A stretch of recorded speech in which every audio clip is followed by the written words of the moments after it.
सो analysis करेंगे mock number 24 का text book Hollywood के। ओके, तो इसमें तो परसेंटाइल 98.5 है, जो कि ठीक है, रैंक भी ठीक है। देखते हैं कहाँ इंप्रूवमेंट कर सकते थे। तो देखो जीएस में ही इंप्रूवमेंट है, बाकी इन तीनों में ठीक से मार्क्स है मेरे। लाइक एक गलत हो गया होगा कुछ, देखते हैं क्या। बाकी ट्राई करना है कि 90 भी आ जाए तो भी अच्छा है। और इंग्लिश में मतलब मेरे को दुखी नहीं है इन तीनों मार्क्स से। कंप्यूटर में कम है, फेल ही मान लो, 18 चाहिए होता चूँकि, और जीएस में कम है। तो देखते हैं कहाँ पे इंप्रूवमेंट कर सकते थे, क्या गलत हुआ, कैसे सुधार सकते थे, है ना। क्योंकि अगर इजी पेपर है सो आपको 90 भी लाना चाहिए, because not a big deal. Okay, so ये मेरा गलत हो गया। कमरे से छत के सीढ़ी का अनुमान गुण कठिन था क्या? नहीं, 80% गॉट इट राइट। काफ़ी बड़ा क्वेश्चन सा लग रहा है, पता नहीं कि मेरा क्यों गलत हुआ। टाइम तो मैंने दिया था 124 सेकेंड।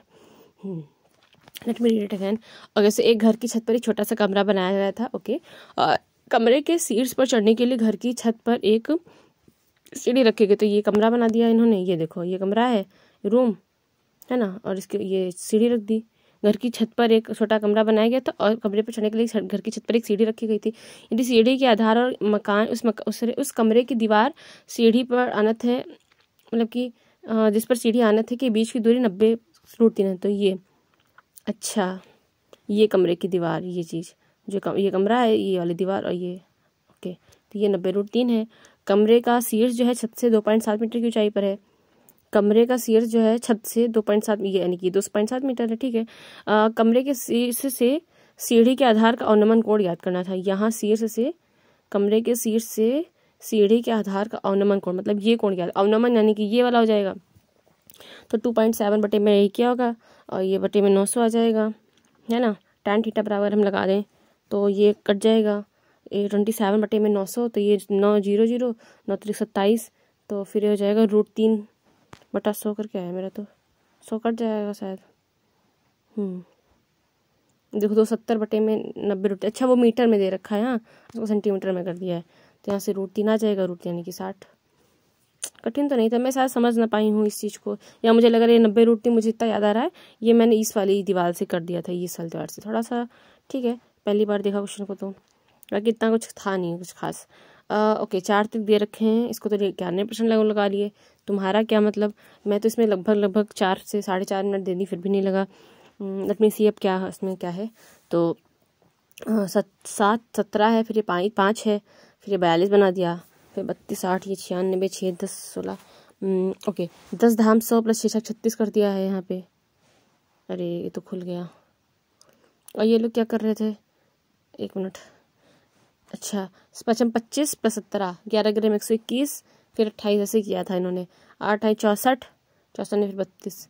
ऐसा कुछ कठिन नहीं था वैसे, पता नहीं क्यों नहीं कर पाया। सोचता मैंने मान लिया, ये भी होता है अगर आपने दिमाग में बना लो ना कि कठिन है, तो बहुत फिर वो कठिन नहीं लगेगा लास्ट तक। A fire storm was dash the pirates when they were far away from the shore. तो a fire storm was upon the pirates, ठीक है, उन पर था। इतना आसान मैं नहीं कहूँगी, बट इतना कठिन भी नहीं था। To decide what you are, okay इसको किस लोगों ने कर लिया, इसको तो कर लिया, क्या पसंद है, मैं नहीं कर पाई। PS होगा, QP नहीं होगा। लेट मी सी क्या है सेंटेंस में। So to decide what you are actually seeking in life you will need to take a inner voyage, ठीक है। तो मतलब ये बात कर रहे हैं पहले सेंटेंस में कि तुमको अगर मतलब कि क्या तुम एक्चुअली सीख कर रहे हो लाइफ में, ये डिसाइड करना है ना, तो तुमको जो है आत्म वो क्या बोलते हैं, इंट्रोस्पेक्शन करना पड़ेगा। ये चीज़ इन्होंने बताने की कोशिश की है। Ultimately you are defining your purpose, ये कहता है तुम ही अपना पर्पस डिफाइन करोगे। पढ़ते हैं, as your personal goals will not be found on Google or be copied from a friend or mentor. The past labels given to you by others or yourself no longer apply, ठीक है। This structure also helps you to decide where you focus need to be. This structure, कौन सा structure कौन सा, and they will work only if you want them to work for you. P मैंने क्या लगाया था, मैंने क्यों और पी लगाया था। ओके, इन पर्सनल गोल्स से रिलेटेड ही बात हो रही है। इतना इजी मैं नहीं कहूँगी हालांकि इसको। To decide what you are actually seeking in life you will need to take an inner voyage. हाँ, इनर वोयेज लोगे तो ये स्ट्रक्चर तुमको हेल्प करेगा, तुम्हें कहाँ पे फोकस करना चाहिए। और जैसे कि कहीं गूगल या मेंटर पे थोड़ी ना फाइंड होंगे तुम्हारे पर्पस, तो तुम्ही को डिफाइन करना पड़ेगा, ये चीज़ है। P और S लगाया इन्होंने। अच्छा, पहले इन्होंने कहा है कि ऐसे पर्सन को will not be found on Google और मिंटर, फिर और वो वर्क करेंगे तुम्हारे लिए, तुमने वर्क। मैं इतना ईजी कैटेगरी में हालांकि इसको नहीं डालूंगी, इट्स ओके, वेरी गलत हो गया। ओके, जीएस में देखते हैं। तो ये तो सिंपल था, वित्त आयोग है ना, तो कौन सा सत्य है? इसका गठन भारत के प्रधानमंत्री थोड़ी ना करते हैं, प्रधानमंत्री करते हैं। इसकी अनुशंसाएं भारत सरकार ने बाध्यकारी वही बाध्यकारी, ऐसा कुछ नहीं होता है, बाइंडिंग कुछ भी नहीं होता है, बस वो आर्टिकल 141 जो सुप्रीम कोर्ट का कुछ भी ऐसा बाइंडिंग ऐसा मैंने तो नहीं पढ़ा। हाँ बट 280 के अंतर्गत आता है, ये बात बिल्कुल सही है। 1+4 मेंबर्स करके होते हैं, वो भी सही है। तो सेकंड तो सही होगा, सेकंड सही होगा, तो यानी कि ये ऑप्शन कट गया। थर्ड भी गलत है, ये भी ऑप्शन कट गया। अब फर्स्ट सेकंड होगा या सेकंड होगा सिर्फ, तो इसका गठन प्रधानमंत्री के द्वारा किया जाता है, तो प्रधानमंत्री थोड़ी ना करते होंगे इसका, वित्त आयोग है ना, तो सिर्फ सेकंड होगा। The president of India, yes, president of India constitute करते हैं financial commission every 5 year and appoint its president and other 4 member. और पहला जो 1991 में आया था, कैसे वो नहीं होगी, बहुत बार पढ़ा है। अभी करंट हैं वो अरविंद पनघड़िया, 16 वाले। They submit its report to president of India and president laid it before the both house of parliament. The recommendation made by president is advisory in nature. और tax distribution between union and state जो है वो fix करता है। Recommendation for a grant in aid to the state from consolidated fund of India wealth to third tier of government. Okay, जहाँ के वे हैं, ओहो मुझे नहीं पता था, अभी इधर से ट्राई करते हैं। देखो, कनाडा का या तो बेसबॉल होगा या तो वॉलीबॉल होगा। कनाडा का जो है तो बेसबॉल होगा या तो वॉलीबॉल होगा। पिंग पोंग शायद नेपाल का है। अच्छा, इसी में तो मेरा ये गलत हुआ है। पिंग पोंग फिर चीन का होगा। पिंग पोंग या तो नेपाल का है तो चीन का है, तो पिंग पोंग जो है वो चीन का है, ध्यान रखिएगा। और भी पढ़ लेते हैं, अभी सारे फिर याद कर लेते हैं। आइस हॉकी और ये देखो एक मिनट, बेसबॉल शायद यूएसए का है, 2 में ए, हाँ बेसबॉल तो यूएसए का, ये चित्त है, बेस पसंद है यूएसए वाले, तो बेसबॉल तो यूएसए का, इतना ध्यान था मुझे। वॉलीबॉल और आइस हॉकी, तो आइस हॉकी, आइस कौन लोग खेलेंगे, जहाँ पे आइस होगी वही तो आइस खेलेंगे ना, तो आइस हॉकी कनाडा का हो जाएगा, बिल्कुल सही बात है। तो ये 2 ऑप्शन में मुझे कन्फ्यूजन था, मुझे इतना याद आ रहा है। हाँ, और फिर मैं सोच रही थी पिंग पोंग नेपाल का है कि चीना का है। एक पिंग पोंग आता भी था, 2 रुपये का मिलता था, खाते थे छोटे पे, तो वो चाइना वाले ये सब नौटंकी बनाते हैं, ठीक है। पिंग पोंग जो चाइना वाले बनाते हैं, नेपाल वाले तो थोड़ा शांत स्वभाव के हैं, ऐसे ध्यान रखेंगे। एक में डी हो जाएगा। पिंग पोंग जो है चाइना का हो जाएगा, बेसबॉल जो है बेसबॉल यूएसए वालों का हो जाएगा, वॉलीबॉल जो है वो नेपाल का हो जाएगा। वो वॉलीबॉल लेंगे, नहीं, वो वॉलीबॉल का 6 खिलाड़ी होते हैं ना, 6 वॉली लाए। और आइस तो भाई कनाडा में आइस होगी, तब तो वहीं पे तो खेलोगे, जहाँ आइस होगी वहीं तो खेलोगे। अच्छा, वहाँ पे लैक्रोसे हो सकता है समर का, आप सिंपल से आते विंटर में ही आइस खेलोगे। लैक्रोसे रोज वो कुछ लाते हैं। मैडम क्यूरी ने रेडियोधर्मिता की खोज की थी। Madam Curie was physicist and a chemist which give very important contribution to humanity. Such a discovery की थी इन्होंने रेडियो एक्टिविटी की, development of mobile X-ray units, isolation of pure radium. Yes, first women to get Nobel prize. 1903 में उन्होंने discovery की थी इसकी radio activity की, और आइसोलेशन किया था प्योर रेडियम को 1911 में, ठीक है। समझती मैक्रो, देखो मैक्रो के कीन्स हैं, ठीक है। एडम स्मिथ जो है वो उसके हैं पूरे, yes. Macroeconomics is a separate branch of economics emerged after the British economist John Maynard Keynes published his book The General Theory of Employment in 1936। चंद्रमा का भाग इसके बराबर, वो तो होता है 6 भाग। एनी बेसेंट द्वारा गठित होम रूल कहाँ था, तो ये तो मद्रास में था, सिंपल था, 1916 में। ये बाद में सितंबर में लाई थी और वो अप्रैल में ले आए थे, मतलब हालांकि इतना ईजी नहीं था, ये ईजी था ये तो, मुझे लगा था मैं ही पढ़ी हूँ, सब पढ़े हैं भाई। चंद्रगुप्त द्वितीय ने पश्चिमी मालवा, ओके, पश्चिमी मालवा गुजरात पर विजय प्राप्त की थी। ये किसके अधीन था, तो ये सब शक वंश के अधीन था, ठीक है। चंद्रगुप्त दो conquered western Malwa and Gujarat which had been under the rule of the Shaka जो थी डेंसिटी वो for about 4 centuries. By that time, the conquest gave Chandragupta the western sea coast famous for trade and commerce. This contributed to the prosperity of Malwa. Okay, अभी चंद्रगुप्त द्वितीय से related क्या आ जाता है, चंद्रगुप्त द्वितीय, ये चंद्रगुप्त वो गुप्त वंश की बात हो रही है, ठीक है। चंद्रगुप्त जो थे उन्होंने स्थापना की चंद्रगुप्त वन, और उन्होंने जो है महाराजा धीराज की उपाधि ली थी। अच्छा, महाराजा धीराज की उपाधि वाकाटका वाले जो थे ना, वाकाटका वंश वाले जो थे, वाकाटका के जो वो थे, ईशान नहीं, वो तो मखरी थे, वो थे ना रुद्र सिंधु थी, तो वो भी महाराजा धीराज की उपाधि लिए थे। तो प्रभावती गुप्ता के साथ जिनकी शादी हुई थी। चंद्रगुप्त वन के बाद में कौन आया था? उसके बाद में आए थे चंद्रगुप्त वन के बाद में आए थे कौन आया था? चंद्रगुप्त वन के बाद में मुझे पता नहीं कौन आया था। उसके बाद चंद्रगुप्त द्वितीय आए थे। फिर चंद्रगुप्त द्वितीय विक्रमादित्य की उपाधि ले थे। फिर उनके बाद कुमारगुप्त थे। कुमारगुप्त के बाद स्कंदगुप्त थे। स्कंदगुप्त भी विक्रमादित्य की उपाधि लिए थे। स्कंदगुप्त ने जो है शकों के जो आक्रमण थे उसको अच्छे से रेसिस्ट किया था, और आक्रमण जो है कुमार के टाइम पे होने लगे थे। कुमार नाले में गिर गए थे, आई मीन नालंदा यूनिवर्सिटी उन्होंने बनवाई थी। और वो रामगुप्त को मार दिया था। चंद्रगुप्त द्वितीय ने ध्रुव देवी से शादी की थी। और हाँ, चंद्रगुप्त द्वितीय के दरबार में ही वो नवरत्न रहते थे। इसमें कालिदास भी एक थे, है ना, ये सब चीज़ें। सरकारी क्षेत्र इसके हिंदी समझते हैं। The government sector affects the personal disposable income of households, okay, by making transfers and collecting taxes. This pays way for dash of the government. By making transfers and collecting taxes. Redistribution function है ये, मुझे नहीं आता था ये। The government sector affects the personal disposable income of households by making transfer and collecting taxes. It is through this that the government can change the distribution of income and bring about a distribution that is considered fair by society. Redistribution है, ठीक है भाई। Okay, इसमें मेरे को आता तो नहीं था, पर मैंने भारत लगा दिया था। अरे सही है, और बहुत कम लोग कर पाए, क्योंकि मुझे लगा पूछा है तो भारत ही होगा। कोलंबो प्रक्रिया दक्षिण और दक्षिण पूर्व एशिया के प्रवासी यस किस देश ने स्थापना कर पहली बार जो है कोलंबो प्रक्रिया की अध्यक्षता संभाली? तो इंडिया ही था। दारीकरण टू लिबरलाइजेशन, रिड्यूस करिए गवर्नमेंट कंट्रोल को, इंक्रीज करिए role of private sector in the economy, ठीक है। Elimination of government regulation on industry and business, सब चीज़ें। ओके, वेग समय आरेख प्रवणता ढलान, भाई ये तो त्वरण दिखाता है ना, एक्सीलरेशन त्वरणता, ये प्रभाव। तुम क्या ये दूरी लगा दी थी? वेग समय, अच्छा वेग है, वेग ना कि चाल, है ना, तो वेग जो है त्वरण दिखाता है। पढ़ लेते हैं इसको पूरा। Acceleration is a change in velocity per unit time. Acceleration जो है वो एक वेक्टर क्वांटिटी है, और उसका मैग्नीट्यूड होता है और डायरेक्शन भी होती है, बिल्कुल। It can be positive, which commonly thought to be acceleration, or can be negative, known as deceleration. Acceleration होता है final velocity minus initial velocity बटे time v minus u बटा t. Types of acceleration: uniform acceleration, it is the change of equal velocity in equal interval of time.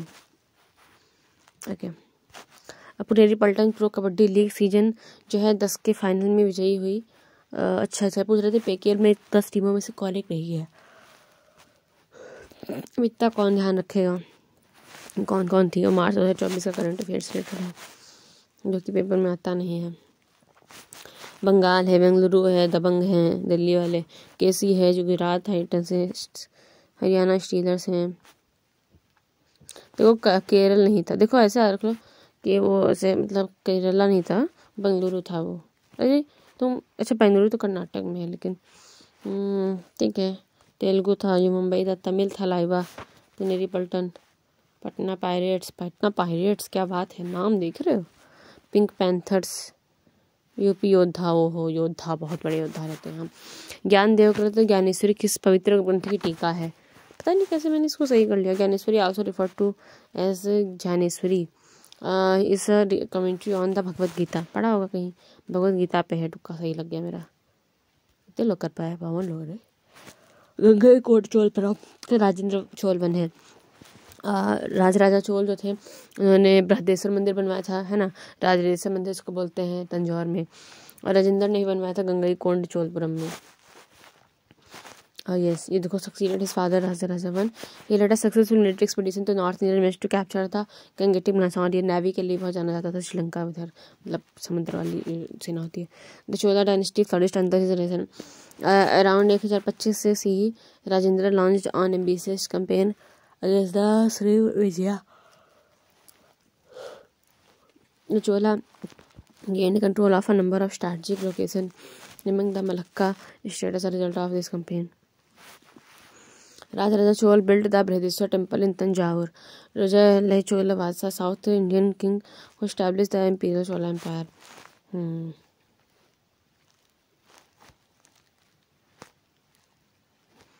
Okay, the description of the extraordinary powers of supreme court of India provided under 142, मतलब 142 complete justice की बात करता है। Yes, कोई मामला अगर उस तरह से है तो ये अपने अंडर में ले लेता है। जैसे कौन सच कथन जो है उच्च न्यायालय की शक्ति के संबंध में असत्य है, असत्य है। ओके, अपीली क्षेत्राधिकार से व्यापक है। Original jurisdiction of a high court is wider than its appeal, ये गलत है। क्यों? Original jurisdiction means the power of a high court to hear disputes in the first instance not by way of appeal. Okay, जैसे कि matters of admiralty and contempt of court. Okay, dispute हो रहे जाते हैं जो election of members of parliament, state legislature regarding revenue matters और act order और done in revenue connection.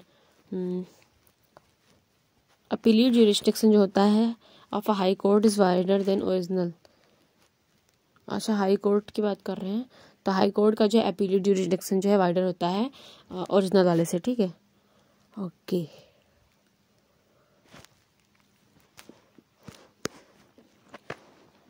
Which of the following term means the management and protection of forest and afforestation on barren lands with the purpose of helping in the environmental, social and rural development?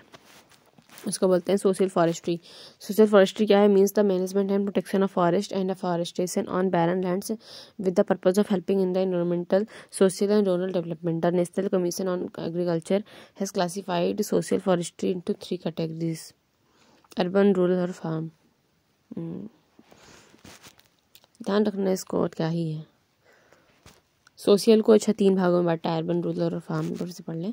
So the following term means the management and protection of forest and forestation on barren lands with the purpose, ये मतलब कि environmental, social और rural development सब करना है, तो उसको बोलते हैं सोशल फॉरेस्ट्री। ठीक है, अर्बन, फार्म और एग्रो इसके अंदर आते हैं। अर्बन, रूरल, फॉरेस्ट्री और फार्म। अच्छा,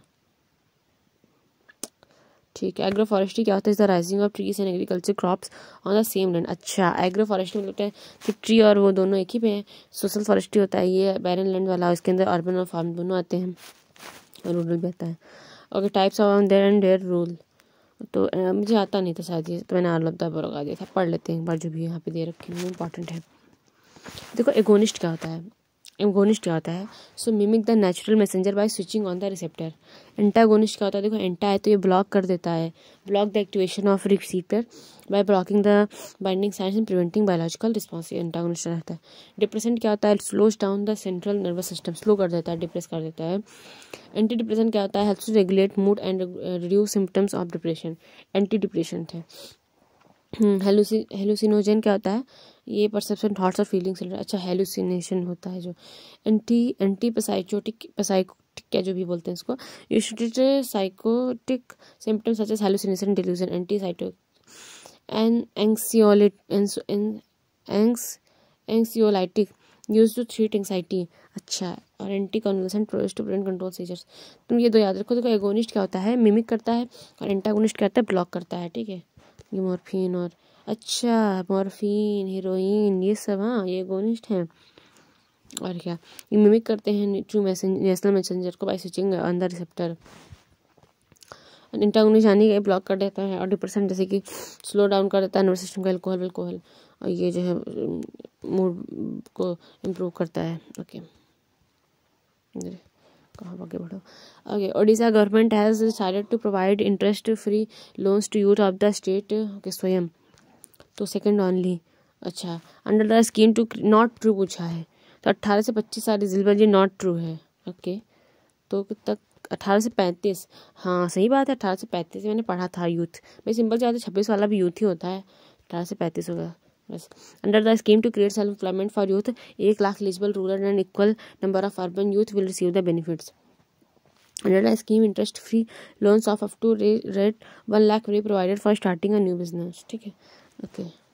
कौन सा collector free interest free loan होगा? इंटरेस्ट फ्री लोन, वाह अच्छा है। तो सेल्फ एम्प्लॉयमेंट के लिए एम्प्लॉयमेंट दे नहीं पा रहे तो अब सेल्फ एम्प्लॉय हो जाए भाई। Read the following statement, identify the climate zone of India. Climate zone क्या है हमारे इंडिया का? तो इन स्टेटमेंट को पढ़िए। So winters are prolonged and summer are short in this climate, right. There is a fair amount of participation, snow of rain often spread across the year, ठीक है, सही है। Generally the northern plain of part of India जो experience this type of climate. So winter prolong होती है और summer short होती हैं, ये बात तो नहीं होती है। अच्छा, स्टेटमेंट में हिसाब से मुझे बताना क्लाइमेटिक जोन, किस क्लाइमेटिक जोन की बात हो रही है। तो winters are prolonged and summers are short, okay. There is a fair amount of precipitation, snow or rain, often spread across the year. Generally, the northern part of India experience this type of climate. तो ये जो है cold and cloudy climate की बात हो रही है। वार में क्या होता है, ह्यूमिडिटी हाई होती है, सन स्ट्रांग होता है, ग्लेयर फ्रॉम अच्छा sky and horizon characteristic this climate, ठीक है। तो वार्म एंड ह्यूमिड होता है। कोल्ड और सनी क्या होता है, there is a very little participation and temperature very greatly between the day, okay समझ में आया मुझे वाला भी। On which committee recommendation fundamental duties were added in the constitution, देखो स्वर्ण सिंह कमेटी थी, ठीक है। और ये देखो सारी ड्यूटीज़ हैं जो मैंने भी कल ही रिवाइज़ की थी, फिर से आ गई, बार बार कहाँ तक पढ़ो। क्विट इंडिया वाला तो भाई 42 में है, ओके। ये देखो मुझे इसमें ये इतना था कि gyno root word for women, और ये एंड्रो जो होता है मेन के लिए होता है, ठीक है। तो स्टैमिन के लिए हो जाएगा एंड्रो, तो थर्ड में हो जाएगा बी। इतना चीज़ क्लियर हो गई। तो पहला और दूसरा में से कोई एक होगा, ठीक है। फिर उसके बाद में जो है गाइनो वाला जो होता है वो होता है कार्पल्स के लिए, तो 4 में होगा सी, है ना, यस। तो कैलिक्स जो हो जाएगा वो हो जाएगा कंसिस्टिंग ऑफ सेपल्स। फिर हो जाएगा कोरोला जो हो जाएगा कंसिस्टिंग ऑफ पेटल्स, ठीक है। सेपल्स के लिए कैलिक्स होगा और कोरोला जो है वो पेटल्स के लिए होगा। एंड्रोसियम जो है वो स्टेमन और गाइनो जो है वो कार्पल्स के लिए। अब ये क्या है, ओके। रक्त के थक्के बनने में शामिल एक ही प्रोटीन प्रभावित होता है। अरे यार कितना आसान सा था, रक्तस्राव नहीं रुकता जब भी छोट लग जाए, तो इम्यूनिटी कमजोर होती है, हीमोफीलिया ही तो होगा। ये तुम सही कर सकती थी, 4 मार्क्स तुम्हारे बढ़ जाते इस क्वेश्चन से। हाँ, इंग्लिश टी जो बने हैं और ये प्राइम मिनिस्टर हैं गैब्रियल अटल। ओके, अब सारे क्वेश्चंस को एक बार देखते हैं कि देखो ये इजी से क्वेश्चन थे इस पेपर में, मतलब कठिन सा नहीं था। देखो कुछ भी वैसा भारी भरकम टाइप के बड़े बड़े से क्वेश्चन नहीं, इसमें टाइम ज़्यादा लग गया था मुझे, कठिन था क्या, पर थोड़ा सा टाइम लग गया मुझे। इस तो ठीक से सारे क्वेश्चन मतलब मुझे तो सिंपल ही लग रहे हैं, इसमें कठिन कुछ नहीं था। ये गलत थी, ठीक था ये टॉपर का क्यों गलत हो गया, सिली कर दी होगी पक्का, इसने 360 लगा दिया होगा ये आई वाला। ओके, सो इतना टाइम ज़्यादा लग गया, कोई बात नहीं। राइट होना बहुत इम्पोर्टेंट है।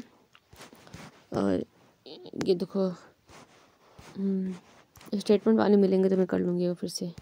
ये पेट्रोल की कीमत को प्रभावित करने वाले कारकों में कच्चे तेल की कीमत, रिफाइन करने की लागत में और वितरण लागत और लाभ, वितरण और विपणन लागत तथा ईंधन कर शामिल हैं। पेट्रोल की कीमत को प्रभावित करने वाले कुछ कारक होते हैं, तो उसमें जो कच्चे तेल की कीमत है, रिफाइन करने की लागत और लाभ, वितरण और विपणन लागत तथा ईंधन कर शामिल है, ठीक है। सभी एशियाई देशों में प्रति लीटर पेट्रोल की कीमत समान रहती है। ये क्या बात हुई, तो वो सिंपल था, वैसे मैंने कर भी लिया। अधिकांश संगठन, ओके, इंजीनियरिंग स्नातक नहीं, उन्हें स्नातक की पढ़ाई करने के बाद एक संगठन में अच्छी खासी तनख्वाह मिली, तो अधिकांश संगठन इंजीनियरिंग स्नातकों को काम करना पसंद करते होंगे, बिल्कुल। और इसमें बेहतर भुगतान किया जा रहा है, यस। अधिकांश इंजीनियर को अन्य विषयों के स्नातक किया जाता है, ओके।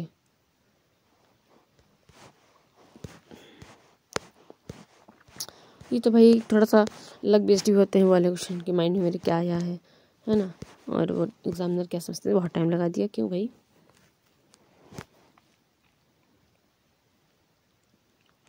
ये चाइनीज़ कोडिंग है नहीं,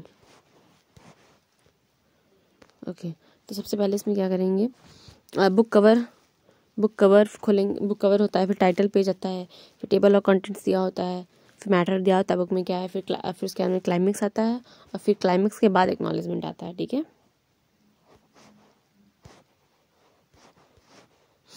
Francis task takes a mile, ठीक है, सब चीज़ें सही हैं। No sooner did the cake was out of oven, no sooner did the cake was out of the oven, no sooner did the cake was out of the oven. देखो मैंने ये सोचा था कि डिड भी लगा है, वाज भी लगा है, दो बार पढ़ते हैं इसको। The error is in the use of was, yes वही तो। No sooner should be followed by the past perfect tense of an or simple past tense less often, अच्छा ज़्यादा परफेक्ट होता है या फिर पास्ट होता है, सिंपल या फिर परफेक्ट से। The correction collection, the correct collocation होगा no sooner had the cake been, yes हाँ सही बात है, no sooner had the cake been out of the oven, वही तो कलोकेशन तो होता है यहाँ पे, डिस्पाइट होता है, इंस्पाइट ऑफ होता है, अप्लाइड फॉर नाउ हो जाएगा ये। पैसे से बेस्ट थे, मैंने कर लिए थे सारे, और टाइम लगा दिया। ढूंढना पड़ता है अवी bit, a wee bit, a wee bit मतलब होता है little bit. A penny for your thoughts means use to ask, अच्छा मुझसे पूछा अ लिटिल बिट क्या होता है, आइडिया लिटिल बिट क्या होता है, a little bit, a wee bit, okay okay a little bit, yes I will think about it, a little bit I like it, a little about मतलब क्या था, wit about, we about, we about, a wee about, इसमें रेंस होता है, are N C Sentry का होगा ये।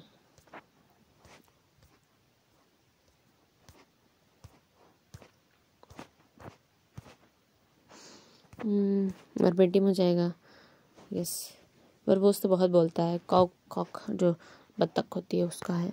विंडिकेट करना मतलब होता है क्लियर कर देना किसी को, क्लियर समवन ऑफ ब्लेम और सस्पिशन, उसको बोलते हैं विंडिकेट, ओके। इंडिक्ट तो होता है इसको चार्जेस लगाना, तो विंडिकेट होगा, ध्यान रखिएगा विंडिकेट। कैट को जो है फ्री कर दिया गया। अभी पैसे बेचने में हम क्या ही बताएं, तो बनाने ही पड़ेंगे पूरे, ये वाला गलत हो गया एक, ये भी गलत हो गया, ओके पॉज, इसे मैंने बता ही दिया। सो अभी कंप्यूटर थोड़ा देख लेते हो फिर हम इसको एंड करते हैं। कैश मेमोरी का परफॉर्मेंस जो है डैश के संदर्भ में आ जाता है। The performance of cache memory is measured in terms of hit ratio. The performance of cash memory is measured in terms of a quantity called hit ratio. When the CPU refers to memory and finds the word in cache, it is set to produce a hit. Okay.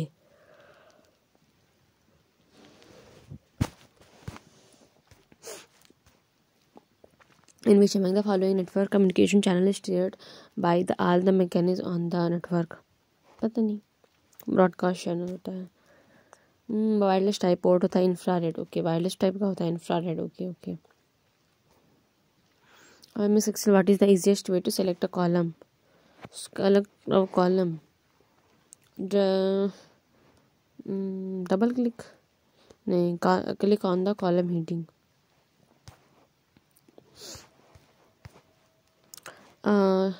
ये मेरे को समझ में नहीं आता, ये है क्या?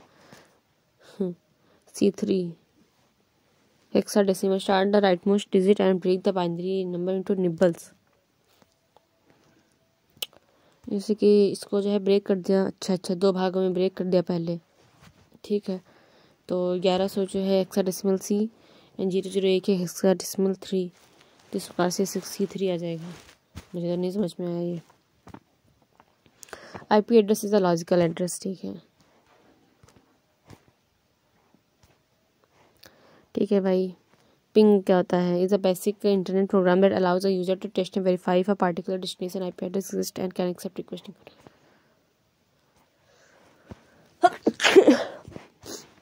हो गया भाई, मैं एंड कर रही हूँ इसको भी।